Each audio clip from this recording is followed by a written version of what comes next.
Donc c'est une technologie reposant sur la communication à distance, d'équipements connectés technologiques encore récentes et qui se développent de plus en plus. C'est une formation davantage axée sur la communication des bâtiments.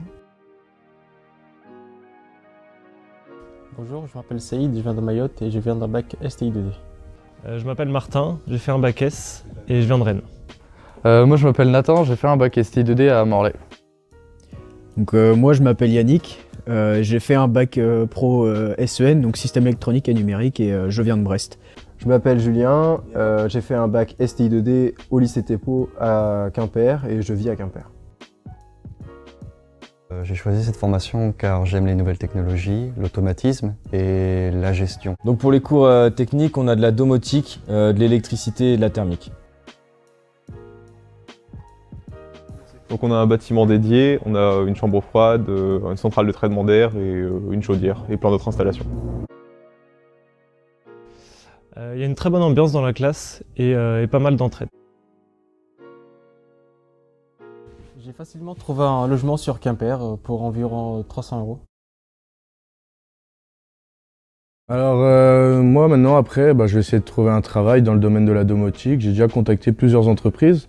Bon après sinon il y a un autre domaine qui me plaît bien, c'est l'électricité générale, donc je me renseigne et je verrai bien. Alors moi, pour ma poursuite d'études, je vais m'orienter vers une licence pro dans le commerce et la gestion d'entreprise.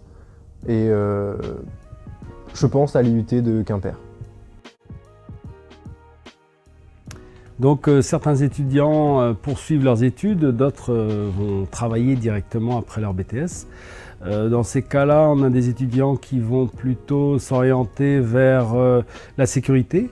Alors, sécurité incendie dans les entreprises comme DEF, ou dans les alarmes intrusion des entreprises comme Scutum ou d'autres ou des concurrents.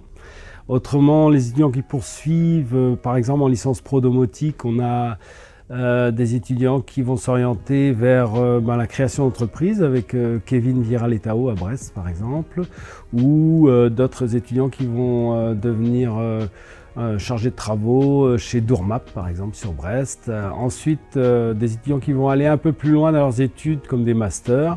Ils vont devenir gestionnaires de parcs immobiliers dans des entreprises qui gèrent des parcs d'appartements, de logements, voilà. Donc des profils très différents et des solutions de poursuite d'études ou d'aller travailler directement en fonction de leurs besoins et de leurs envies surtout.